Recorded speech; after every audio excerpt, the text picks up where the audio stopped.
Our economic system is underpinned by the services of nature and the stability and resilience it provides. But flaws in the finance system have helped tarnish our natural world. The impact of climate change and nature loss becomes increasingly difficult to predict into the future and even more complex to ensure. What's the point of receiving a pension when our children cannot even play outside? Revolutions happen when the majority of people think that it's a mistake to try and block change. In the terminology, it would be a climate Minsky moment. And that's what we need to avoid, which is why we need to start moving today. Do we invest money in the practices that take us deeper into this crisis, or in the solutions that could get us out of it?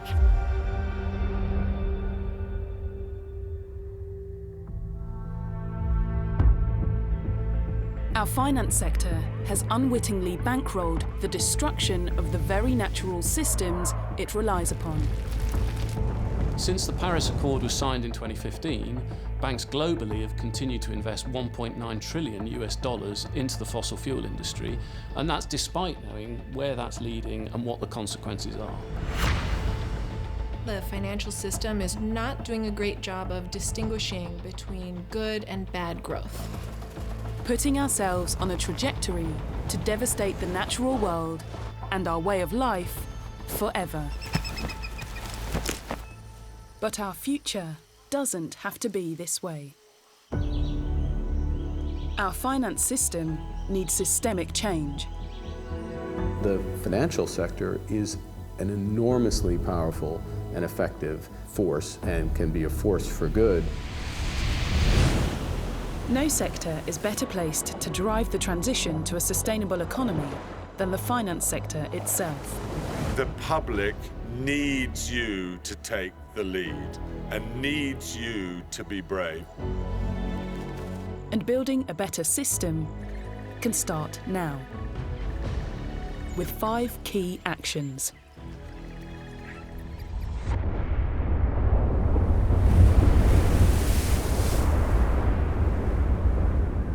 As we move to a sustainable economy, all companies, banks and investors will need to understand where they are vulnerable.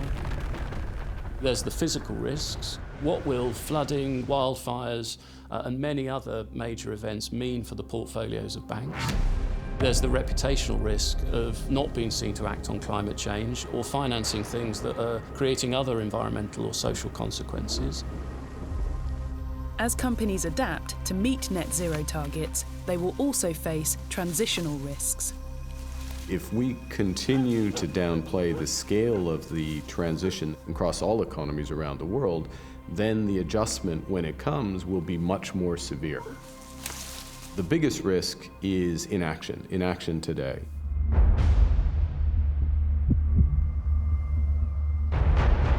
The finance system has the ability to dial up the positive and drastically dial down the negative impacts of every decision made.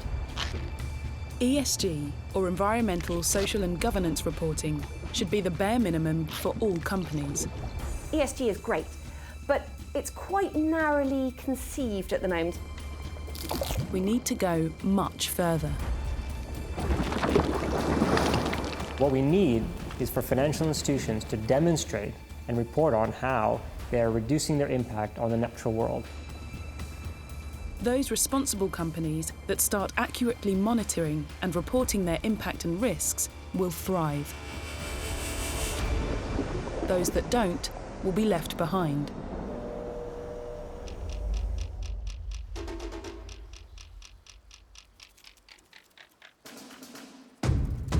Shareholders are just one part of the picture. We need to recognise that investors, customers, employees, all stakeholders are changing. So there's a really interesting shift, and I hear this from people who work in finance. They say, we've got new clients. It's actually opening up new demand in the financial sector to come up with financial portfolios that don't just extract revenue, but that invest in the future. This changing financial landscape heralds the end of business as usual, but brings with it an exciting world of new opportunities.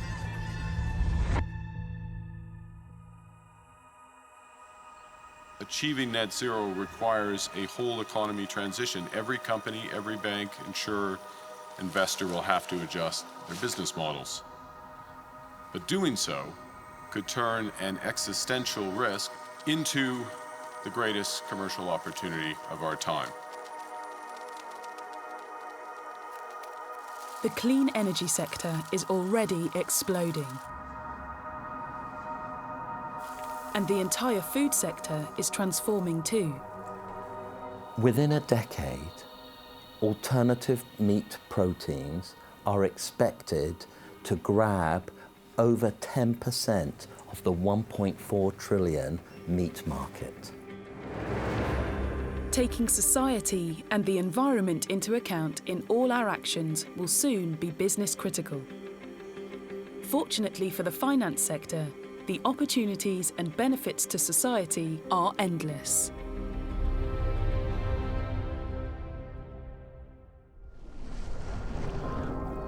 We need to build a finance system which is recalibrated to the long term, one that is transparent, so all investors can see what their money is funding, and one that takes climate, nature, and social development into account in all financial decisions.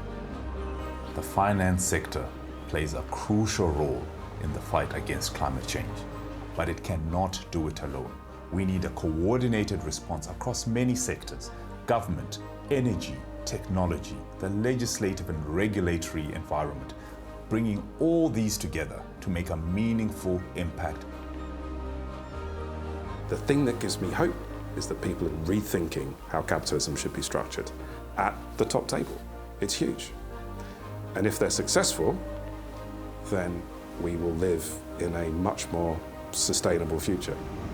If they do not succeed, then the economies will collapse and civilization itself is at risk. As we navigate our way through the biggest economic crisis since the Second World War, the existential threats from climate change and nature loss are still looming.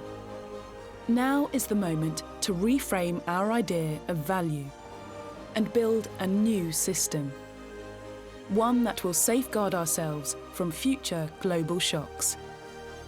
If we do this, we'll be leaving a legacy of which we can feel justly proud.